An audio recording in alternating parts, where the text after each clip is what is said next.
এরপর আমি কাঁচা আমে একটু নুন দেবো, নমক দিয়ে একটু ঢাকা দিয়ে রাখবো। তারপর জল বেরিয়ে গেলে হালকা সেদ্ধ হলে একটু গুড় দিয়ে দেবো।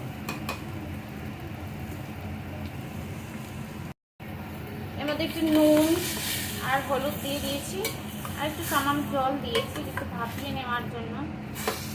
ঠিক আছে বন্ধুরা, কাঁচা আমের চাটনিটা না বাড়ির সবারই পছন্দ, তার জন্য শেষ হলেই যেন জলদি জলদি বানাতে হয়। এটা 500 আম আছে, মানে আধা কিলো আমের